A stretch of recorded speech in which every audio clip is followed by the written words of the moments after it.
오늘은 누가복음 강의 77번째 시간으로 누가복음 19장 11절에서 27절을 통해서 왕의 귀환을 기다리며 라는 제목으로 하나님의 말씀 증거하겠습니다. 우리가 지난 시간에 예수님께서 여리고를 지나시다가 삭개오를 부르시고 그 집에 들어가 함께 거하시는 것을 보았습니다. 여리고는 예루살렘에서 가까운 곳이고 당시 시기는 유월절이 가까웠기 때문에 수많은 사람들이 전 세계에서 유월절을 지키기 위해 유대인들이 몰려와 있는 모습을 보게 되어집니다. 그 많은 사람들이 보는 앞에서 예수님께서는 맹인을 고쳐주시고 삭개오와 같은 어떻게 보면 물질을 위해서라면 모든 것을 감내할 만큼 결단과 각오로 임했던 그러한 물질주의자인 이 삭개오가 변화되는 모습들, 그러한 것들이 나타나는 것을 보았습니다. 수많은 사람들이 예수님에 대한 소문을 들어왔는데 눈으로 보니 진짜 맹인이 낫고 진짜 강팍한 마음을 가진 이 세리장 삭개오까지도 변화되는 모습을 보면서 사람들의 마음은 굉장히 예수님으로 말미암아 뜨거워지고 또 예수님에 대한 이야기들이 서로 안에서 많이 회자된 모습을 보게 되어집니다.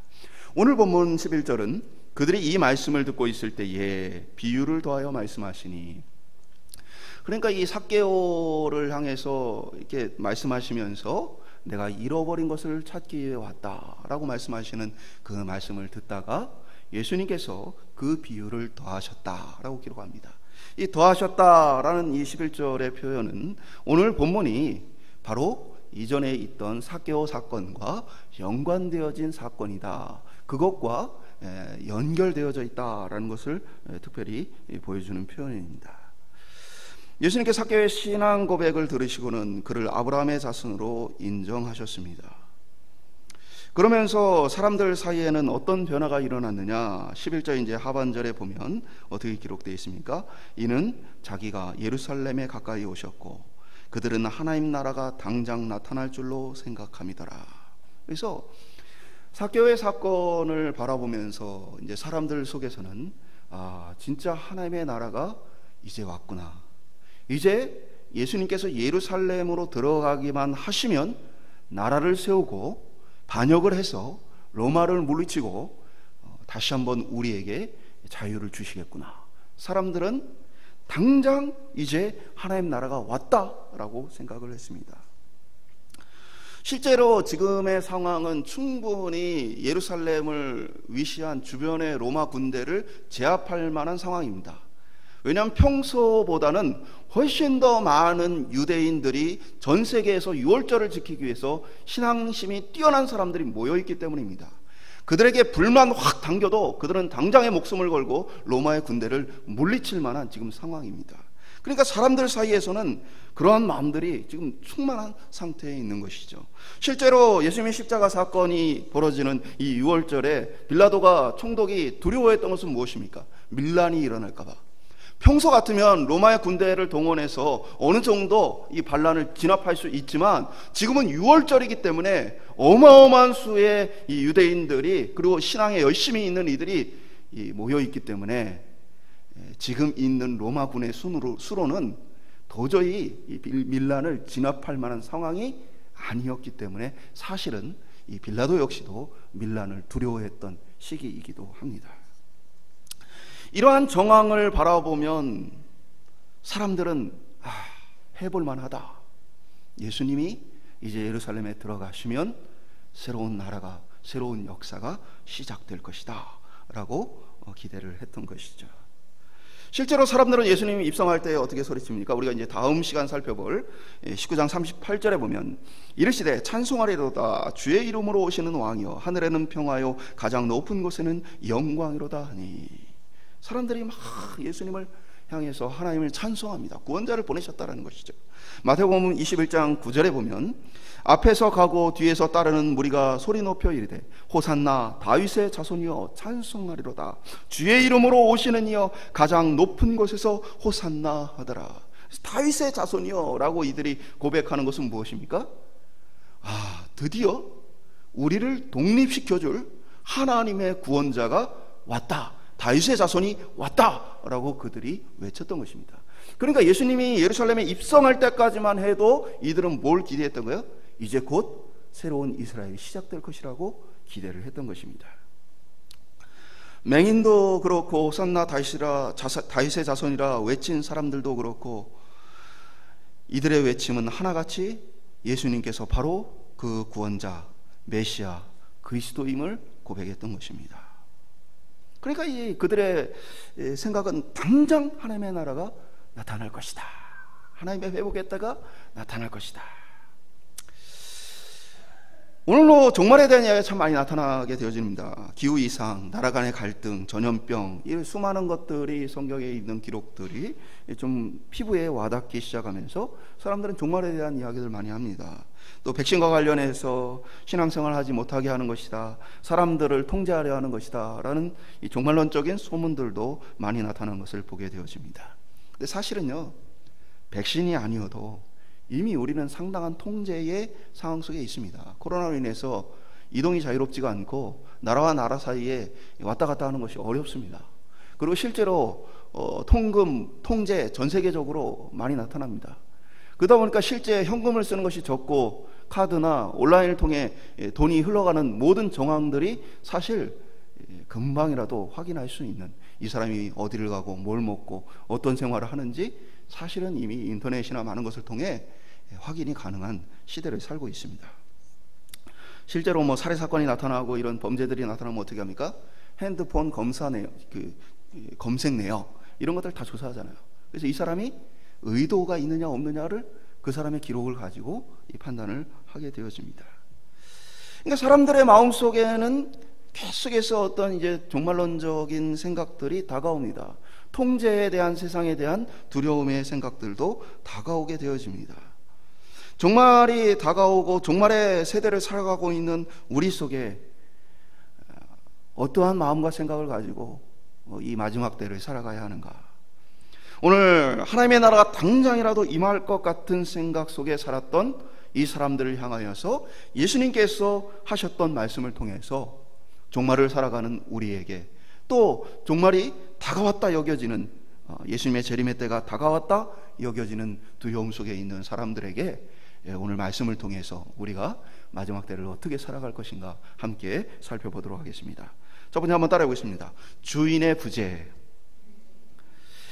지금 사람들의 관심은 예수님이 왕위에 올라가는 것에 있습니다. 왕이 되시면 군대를 일으키고 이제 독립을 할 거라고 생각을 합니다. 실제로 예수님이 왕이라면 걱정할 것이 없습니다. 물고기 2마리, 떡 5덩이로 5,000명도 넘는 사람을 먹입니다. 군수물자 공급이 필요가 없습니다. 그렇죠? 예수님 죽었던 사람을 살려냅니다. 로마의 전투에서 죽으면 예수님 살려내면 됩니다. 그러니까 지금까지 들었던, 그리고 그들이 경험했던 예수님이라면 사실 로마가 두렵지 않은 것이죠. 얼마든지 새로운 군대를 만들고 어마어마한 군대를 만들고 어마어마한 식량과 전투에 필요한 모든 것들을 공급하여서 반드시 승리하게 하실 분이 바로 예수님이었기 때문입니다. 그러나 예수님의 관심은 어디에 있습니까? 예루살렘에 가까이 왔고 이제 하나님의 말씀, 성경의 예언과 또 하나님의 작정에 따라서 이제 이방인들 손에 넘겨져서 능욕을 당하고 침뱉음을 당하고 채찍으로 맞고 결국 나무에 달려 죽을 것이다. 이미 우리가 이전에 살펴본 누가복음 18장 33절 34절에 예수님께서 이 말씀을 하셨습니다. 그러니까 예수님의 관심은 왕되는 것에 있지 않고 어디에 있습니까? 떠날 것에 있는 것을 보게 되어집니다.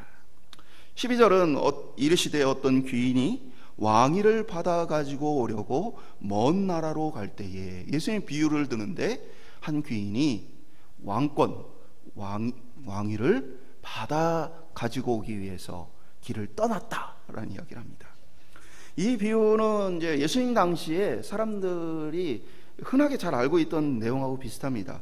헤롯 대왕이 이제 예수님이 태어나셨을 때 죽이려 했던 헤롯 대왕이 죽음이 가까우면서 자기 아들 중에 이제 헤롯 아켈라오에게 왕권을 물려주고자 했습니다.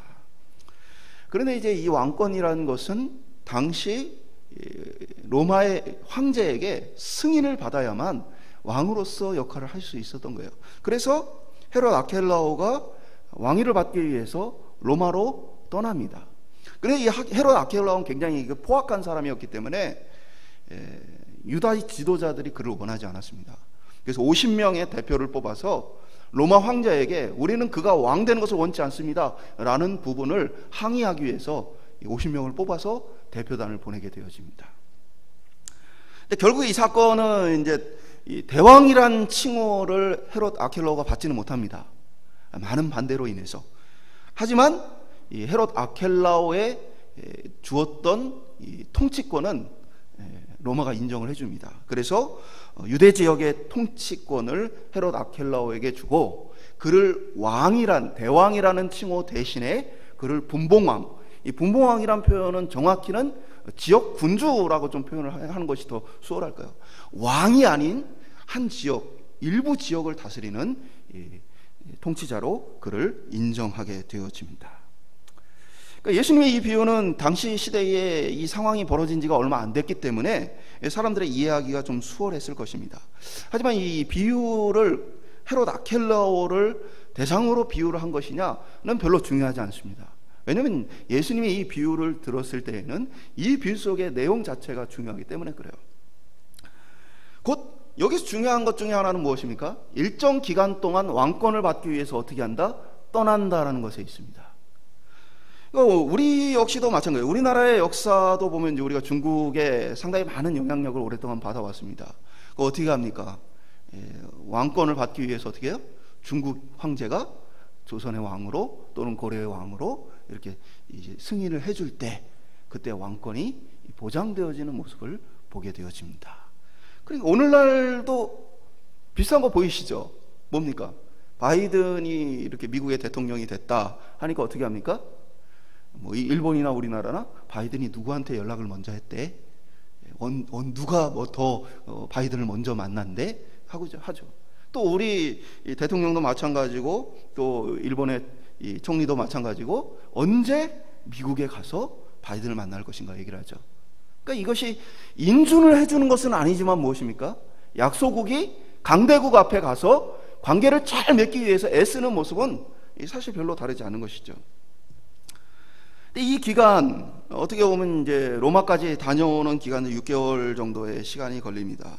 당시 교통편이 발달하지 않았던 모습도 있고 또 가서 인준 절차를 밟아야 하는 것이기 때문에 약 6개월 정도의 시간이 로마 황제로부터 왕권을 인정받는 데 필요한 시간이었습니다. 이 귀인은 누구를 빗대어 표현한 것인가요? 바로 예수님 자신을 빗대어 표현한 거예요. 예수님 자신이 왕권을 가지고 돌아올 것인데 왕권을 받아가지고 오기 위해서 이제 너희들로부터 떠날 것이다라는 얘기를 하고 계신 것입니다.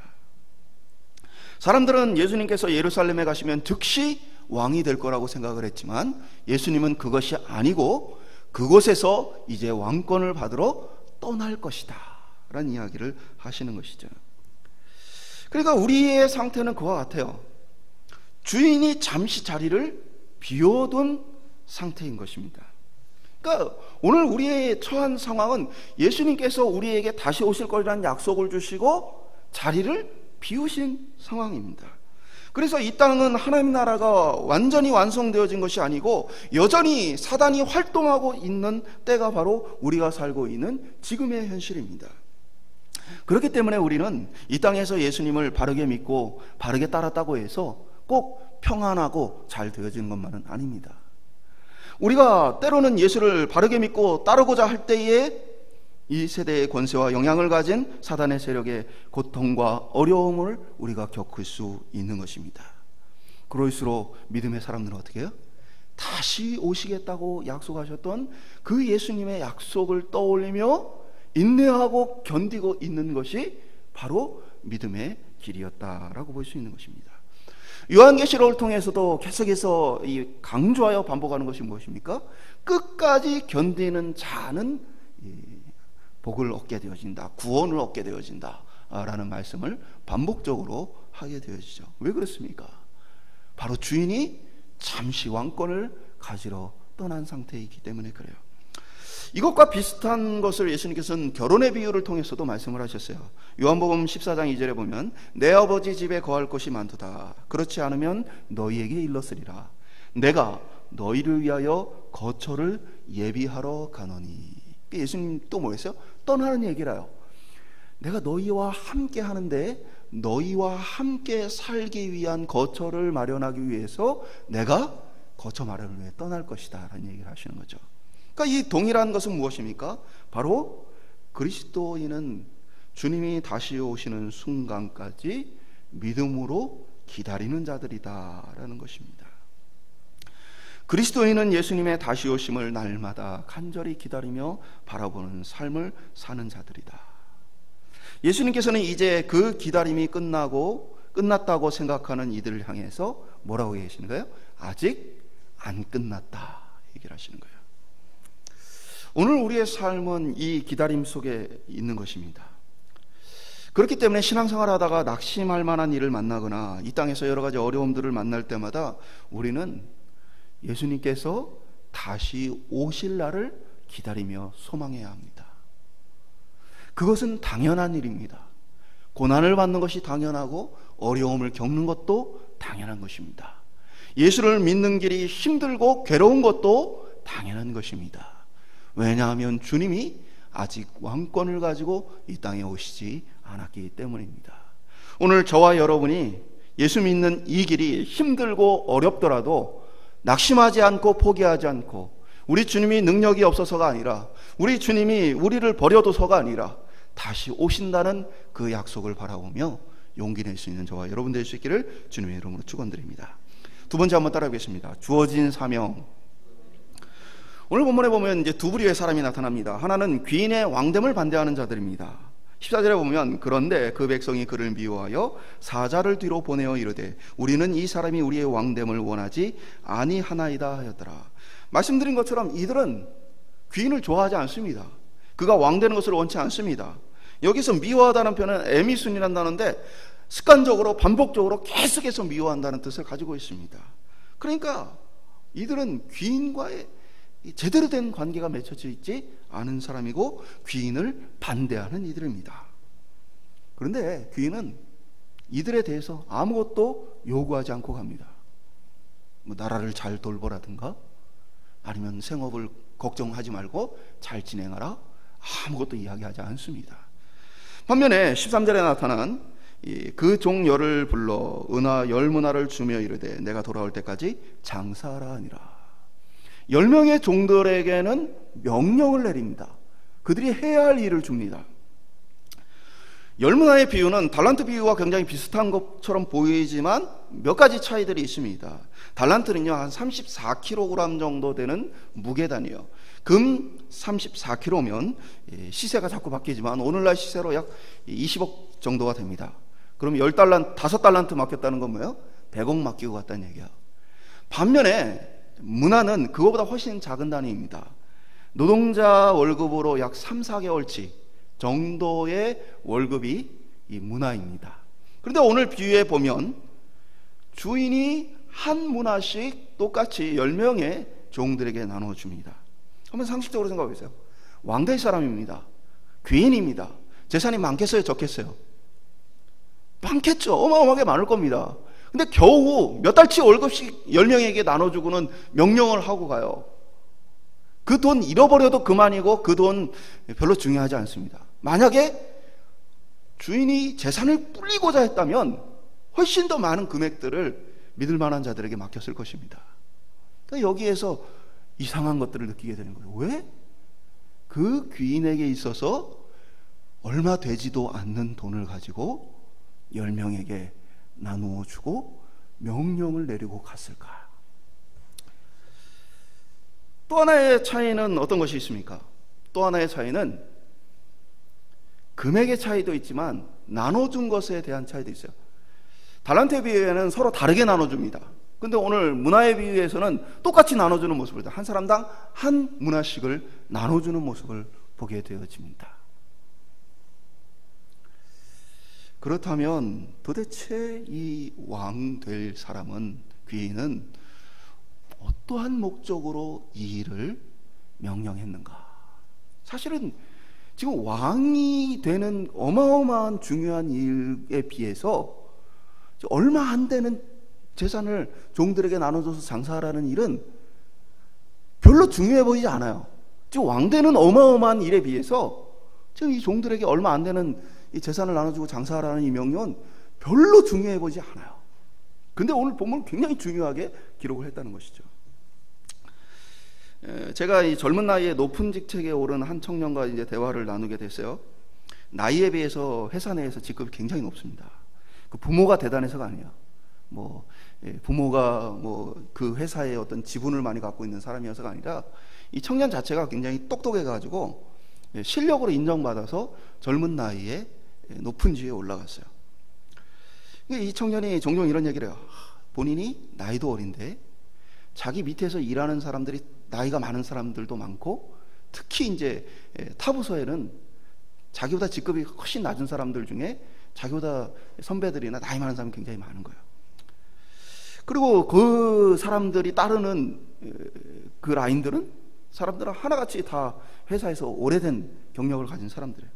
그러니까 그러한 나이 많고 오래된 사람들과 경쟁을 해야 하는 것이 항상 피곤하다. 그리고 자기들끼리는 정보를 주고받지만 자신 굉장히 소외시키는 것들을 항상 느낀다라는 얘기를 해요. 그러면서도 자신이 경쟁에서 밀리면 지금 내 뒤에서 나를 서포트하고 따라오고 있는 젊은 직원들의 미래가 막히기 때문에 자신이 경쟁에서 질 수 없다는 얘기를 합니다. 근데 이 친구가 일하는 방식은 칼같이 일합니다. 자기 밑에 이제 직원들이 들어오면 그 직원들에게 작은 일을 시켜봅니다. 그리고는 일을 시켜야 될 사람을 완전히 나눠버려요. 봐서 작은 일을 시켜서 일 처리하는 것을 보고, 일 처리하는 속도를 보고, 많은 부분들을 봐서 그냥 결정을 내립니다.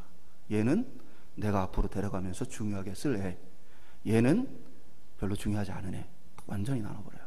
그래서 제가 그런 얘기는 했습니다. 일을 더 잘하는 사람도 있고 일을 잘 못하는 사람도 있지만, 일을 잘 못하는 사람도 자신이 하는 일에 보람과 가치를 느낄 수 있도록 존중해 주라. 이거는 내가 목사로서 부탁하는 거다 라는 이야기를 했어요. 그러나 저는 그 친구가 일하는 방식 자체가 잘못됐다고 보지 않습니다. 일은 할 일 없는 사람에게 맡기는 게 아니고요, 일은 잘하는 사람에게 맡기는 겁니다. 할 일 없는 사람에게 일을 맡기면 일이 망쳐집니다. 수많은 사람이 피해를 봅니다. 일은 잘하는 사람에게 맡기는 것입니다. 그러니까 일을 시켜보고 능력이 있고 그 능력을 발휘할 수 있는 사람이라면 그 사람에게 중요한 것을 맡기고 힘을 실어줘서 일을 잘해낼 수 있도록 하는 것이 당연한 것입니다. 저는 이상적으로 모든 사람이 같이 일하고 같은 보상을 받는 것이 좋아 보일지 모르지만 그것이 성경적이라고 보지는 않습니다. 성경은 실력에 맞게 일을 맡기고 그 실력에 맞는 결과를 얻게 하는 것입니다. 다만 성경은 서로 분명히 다양한 가치와 개성의 차이, 다양한 능력의 차이를 갖고 있는 사람들이 각각 자기의 역할을 하는 것들에 대해서 인정해 주는 거예요. 비록 누구는 더 많은 결과를 만들고 누구는 그렇지 않다 할지라도 그들이 충성되이 일하는 것에 대해서 인정해 주는 것, 그것이 성경적인 가치라는 거예요. 그리스도인들에게 선한 사마리안 콤플렉스라는 게 있어요. 무조건 사람들을 선하게 대해야 된다는 강박관념입니다. 정신병입니다. 심리적 질환이에요. 이러한 사람은 중요한 일을 잘하지 못하는 사람에게 맡기고 기회를 주면서 회사에게 손해를 끼칩니다. 그러면서도 그 사람이 마음이 힘들고 어려우니까 내가 좀 기회를 줘야지 라는 마음을 갖습니다. 그게 성경적인가요? 그렇지 않습니다. 능력 있는 자에게 일을 맡기는 게 성경적이에요. 오히려 이 사람은요, 자신이 할 수 없는 일을 맡고 그 일을 제대로 해내지 못해서 스스로도 괴로워하고 함께하는 이들도 괴롭게 만들 뿐이에요. 성경은 능력 있는 이에게 일을 맡기게 합니다. 그러나 모든 이들이 수고했던 것에 인정해주고 함께 해줄 것을 이야기합니다. 단순한 경쟁만이 아니라 무엇입니까? 함께 애쓰고 함께 일하는 것에 대한 가치를 인정해 주는 것이에요. 본문은 10명의 종에게 10문화를 나눠줍니다. 한 사람씩 한 문화를 받았습니다. 그런데 그 결과가 다릅니다. 이것이 달란트 비유와 말씀드린 것처럼 다른 것입니다. 달란트 비유에는 그 능력에 맞게 달란트를 나누어주지만 문화의 비유에서는 똑같이 나눠줍니다. 그리고 그 금액이 아주 작습니다. 왜 그렇습니까? 테스트입니다. 이 청년이 자기 밑에 있는 직원들에게 작은 일을 한번 맡겨보고 일 처리하는 방식과 능력을 평가해서 어떻게 보면 더 큰 일을 맡길 친구, 아니면 그냥 자잘한 일만 맡길 친구라고 구분하는 것처럼 지금 주인의 관심은 어디 있어요? 테스트에 있어요. 지금 종들에게 나눠준 거는 얼마 안 되는 돈이에요. 다만 얼마 안 되는 돈을 가지고 이 친구들이 어떻게 일을 하는가를 지금 보고자 했던 것입니다. 그리고 그것을 통해서 주인의 마음은 어디에 있어요? 내가 왕권을 가지고 돌아오는 날에 내 곁에서 일해야 될 자들이 누구냐를 찾고자 하는 거예요. 그러니까 주인의 목적은 테스트에 있어요. 내가 왕권을 가지고 이 나라를 다스릴 때에 어떤 종들에게 어떤 일을 맡겨야 하는가, 누가 뛰어난 종인가, 누가 충성된 종인가, 누가 성실한 종인가, 그들이 어떻게 일했는지, 어떤 결과를 두었는지, 이것을 보기를 원했다는 사실이에요. 그렇기 때문에 어마어마한 재산을 남긴 게 아니고 그들에게 작은 것을 맡겨서 앞으로 맡길 것을 테스트해 본 것이죠. 이게 꼭 뭐와 같다고 그랬어요? 오늘 우리의 삶과 같아요. 주님이 잠시 왕권을 가지러 떠나셨어요. 그리고 오늘 우리에게 뭘 맡기신 거예요? 10문화, 한 문화씩 우리에게 나눠주신 것입니다. 이것을 가지고 어떻게 할 것인가를 주님은 뭐예요? 기다리시는 거예요. 주님이 우리에게 명령하신 거 어떤 것이 있습니까? 우리 자신의 내면의 성숙을 통해서 구원을 이루어가라 주님 명령하셨고, 우리가 그리스도의 사랑을 가지고 복음을 전하라 명령하셨고, 그리스도의 긍휼한 마음을 가지고 어려운 이들을 돌아보라고 말씀하셨습니다. 이러한 것뿐 아니라 성경에 보면 우리의 가족과 자녀들을 돌보는 것, 이러한 일들도 우리에게 맡기신 일들입니다. 남편으로 아내를 사랑하고 아내로서 남편을 사랑하는 것도 주께서 맡기신 일입니다. 그리고 오늘 주님은 우리에게 사명을 맡기셨어요. 그리스도인은 무엇입니까? 주인이 맡긴 것에 대해서 기억하며 주인을 기다리는 자들입니다. 본문에 귀인을 대적하던 대제사장, 바리새인, 서기관과 같은 종교 지도자들에게는 주님이 그들에게 요구하는 것이 없습니다. 기대하는 것도 없습니다. 그들은 자기 자신이 세운 목표를 놓고 살아갑니다. 주님이 그들에게 요구하는 것이 없기 때문에 그들은 자기 마음껏 선택하고 마음껏 결정하며 자신의 꿈을 향한 도전을 할 수 있습니다. 자유로운 것입니다. 그러나 이 자유가 무엇이냐? 바로 주인으로부터 버려졌다는 것입니다.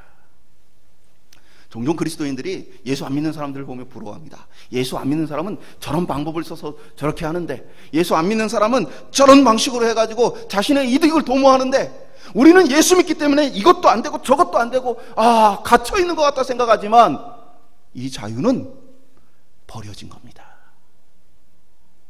자유로울 수 있어요.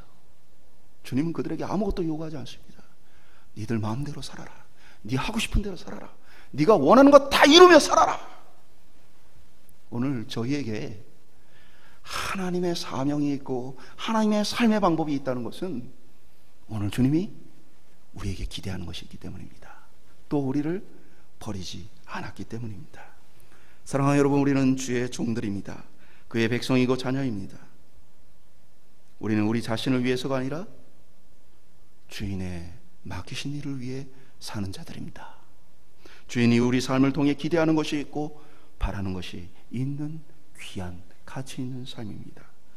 오늘 저와 여러분 속에서 하나님께서 우리에게 명령하시고 말씀하신 것들을 떠올리고 기억하며 하나님의 사명을 완수하기 위해 소망을 갖고 살아가는 저와 여러분 될 수 있기를 간절히 축원드립니다. 마지막으로 따라해 보겠습니다. 왕의 귀한. 예수님의 비유 속의 귀인은 결국 왕위를 받아가지고 돌아옵니다. 그리고 자신이 한 문화씩 맡겼던 10명의 종을 부르게 되어집니다. 16절 17절에 보면 첫째가 나와서 자신은 한 문화로 10문화를 남겼다 말합니다. 그러자 주인이 착한 종이여 내가 지극히 작은 것에 충성하였으니 10고을 권세를 차지하리라. 너의 능력은 10고을을 능히 다스릴 수 있겠구나 하고 10고을을 맡깁니다. 두 번째, 이 18절 19절에 보면 둘째가 와서 이야기합니다. 한 문화로 5문화를 남겼습니다. 주인이 이르되 너도 5고을을 차지하라. 그러니까 이게 딱 보여지는 거죠. 테스트를 해서 그들의 능력을 평가하고 그에 맞는 일들을 맡기는 거예요. 주인은 자신이 세울 나라 가운데에 이들을 어떻게 기용할까에 대한 관심으로 이들을 테스트했다는 것이 보여집니다. 주인은 각자의 능력에 맞게 나라를 다스릴 권한을 맡깁니다. 이것이 바로 행복이에요. 왜요? 자신의 능력보다 많은 것을 맡으면 사람이 견디기가 어렵습니다. 그것을 우리는 과로라고 얘기합니다. 오늘날 우리 사회에 과로 문제가 심각하죠. 전 세계 한국을 대표하는 대표적인 단어들이 많습니다. 그러나 부끄러운 것도 있는데 그 중에 하나가 일 중독이야. 각 나라를 대표하는 단어, 전 세계 지도를 만드는데 대한민국은 일 중독이라고 돼 있어요. 워커홀릭이라고 돼 있어요. 미친 듯이 일하는 사람, 일에 미친 사람들, 이게 대한민국을 바라보는 전 세계의 관점이에요. 일 중독을 보면 왜 문제가 되어집니까? 우리는 근면, 성실 이런 것이 더 가치 있는 거라고 생각했어요.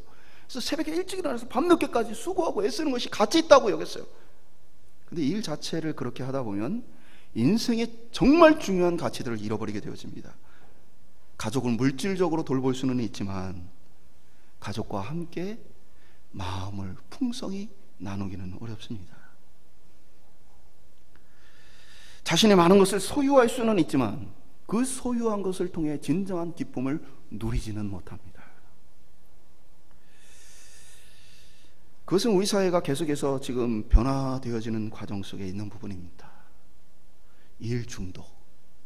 이제 사람같이 일하고 사람같이 쉴 수 있어야 한다라는 생각을 우리가 이제 갖기 시작하는 상황 속에 있습니다. 앞으로도 변화될 부분입니다. 근데 주님은 우리에게 일 중독을 원하시는 게 아니에요. 우리의 삶 가운데에 우리가 할 수 있는 것에 대한 최선을 요구하실 뿐입니다. 그러면서 주님이 10문화를 남긴 자와 5문화를 남긴 자를 비교하면서 야, 얘는 10개나 남겼는데 왜 넌 5개밖에 못 남겼니? 책망하시는 분이 아닙니다. 그들이 남긴 그것을 그대로 인정해주고 그들을 신뢰하며 칭찬하는 분이십니다. 그러니까 주님은 이 경쟁이 치닫힌 이 사회 속에서 누가 1등이냐를 이야기하시는 것이 아니라 무엇입니까? 각자의 능력에 맞게, 각자의 성품에 맞게, 각자의 주어진 환경에 맞게 충성된 그 모습을 기대하셨던 것 뿐입니다. 그리고 그것만큼을 그들에게 인정해 주시는 것이죠. 첫 번째 사람, 두 번째 사람 다 인정을 받지만 그렇지 못한 사람이 등장합니다. 이 비유는 우리 그리스도인들에게 경각심을 주는 것입니다. 그리스도인이라 불려지는 사람들, 그리스도를 따르는 모든 사람들이 하나님 앞에, 그리스도 앞에 마지막 날 인정받는 것은 아니다라는 것을 보여줍니다. 20절 21절에 보면 또 한 사람이 와서 이르되 주인이여 보소서 당신의 한 문화가 여기 있나이다. 내가 수건으로 싸두었나이다. 이는 당신이 엄한 사람인 것을 내가 무서워함이라. 당신은 두지 아니하는 것을 취하고 심지 않은 것을 거두나이다. 한마디로 그 받은 것을 잃어버릴까 봐 숨겨두기만 했다라고 얘기합니다. 이에 귀인이 책망하죠. 22절에 보면 주인이 이르되 악한 종아 내가 내 말로 너를 심판하노니 너는 내가 두지 않은 것을 취하고 심지 않은 것을 거두는 엄한 사람인 줄 알았느냐. 23절에 보면 그러면 어찌하여 내 돈을 은행에 맡기지 아니하였느냐. 그리하였으면 내가 와서 그 이자와 함께 그 돈을 찾았으리라 하고. 은행이라는 거는 이제 오늘날 같은 은행이 아니고 이 좌판 같은 걸 얘기하는 단어예요. 왜냐하면 이 오늘날과 다르게 돈을 맡아서 그것에 이자를 불려주는 뭐라고 그럴까요? 은행은 아니지만 은행 역할을 하는 그런 사람들이 있었던 거예요. 우리도 뭐 옛날에 일수 뭐 이런 게 있었잖아요. 그런 거 비슷한 사람이에요. 돈을 맡아가지고 그 돈을 불려주는 역할을 하는 사람들이 있었어요. 그러니까 그러한 사람들에게 차라리 맡겼다면 차라리 낫지 않았겠느냐라는 이야기를 합니다. 이 사람의 두 가지 문제예요. 하나는 주인의 성품을 모릅니다. 주인에 얼마나 인자하고 그들이 수고한 것에서 인정하는 자인지를 모릅니다. 그리고 또 하나는 자신에 대해서도 신뢰가 없는 거죠. 주인에 대해서도 신뢰가 없고 인격적인 관계가 없지만 자기 자신도 믿지를 못하는 사람이에요. 그래서 이 사람은 아무것도 하지 않습니다. 오늘날 많은 그리스도인들이 혹시 이렇게 살고 있는 것 아닌가요? 복음도 전하지 않아요. 나도 못 믿겠고 하나님의 능력도 못 믿는 거예요. 복음은 안전해요. 가족을 돌보고 책임지고 사랑하는 일을 힘내어 하지 못합니다. 자기 욕심이 과해요. 자기 생각이 과해요. 이 모든 모습들은 하나님께서 맡기신 것들에 대해서 그것을 바르게 사용하지 않고 그것을 가지고 애쓰지 않는 자들에 대한 이야기를 하는 것입니다. 그 한 문화를 빼앗아서 10문화 가진 자에게 주라 합니다. 사람들이 이야기합니다. 그 사람은 벌써 10개나 가졌습니다. 그래서 주인이 어떻게 말합니까? 19장 26절에 보면 주인이 이르되 내가 너희에게 말하노니 무릇 있는 자는 받겠고 없는 자는 그 있는 것까지도 빼앗기리라. 이게 복음과 구원의 비결이에요. 성령의 충만한 은혜를 입은 자들은 그것을 통해서 더 많은 은혜와 감격을 경험하며 살게 되어집니다. 그러나 아무것도 하지 않는 자들은 받은 은혜마저도 까먹어버려요.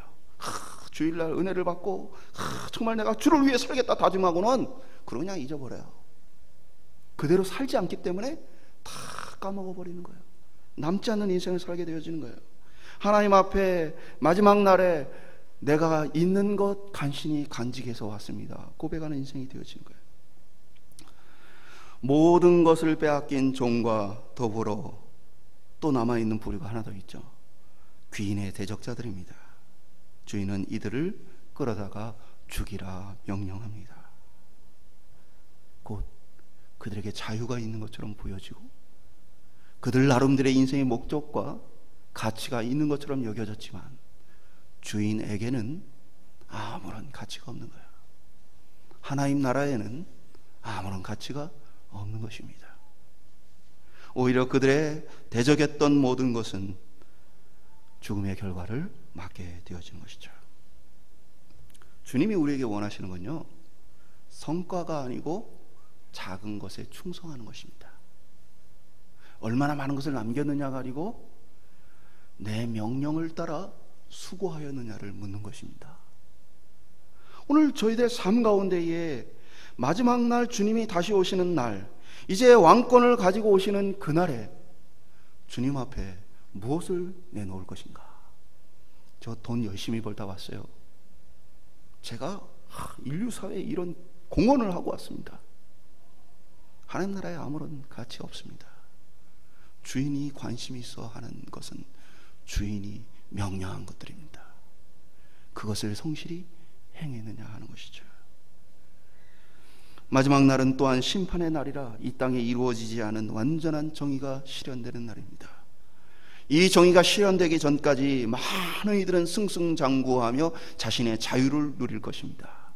그러나 그 자유의 끝은 패망이라는 사실을 기억할 수 있기를 소망합니다. 말씀에 돌아가십니다. 저와 여러분은 예수 그리스도께서 다시 오신다는 약속을 따라서 그가 왕권을 가지고 하나님의 나라의 완성을 가지고 이 땅에 오실 것을 기다리는 사람들입니다. 그것을 기다리는 것이 가만히 앉아서 기다리는 것이 아니라 주인이 우리에게 맡긴 사명이 있다는 사실을 우리가 기억해야만 합니다.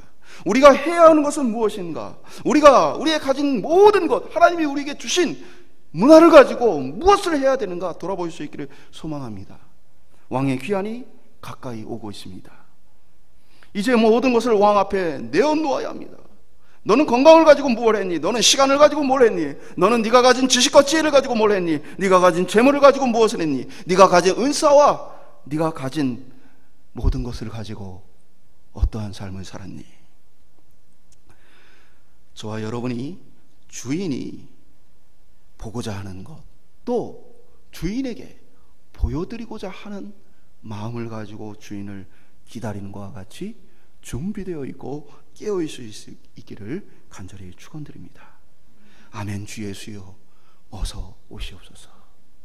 내가 당신의 명령을 따라서 지금 그 사명을 수행하고 있습니다.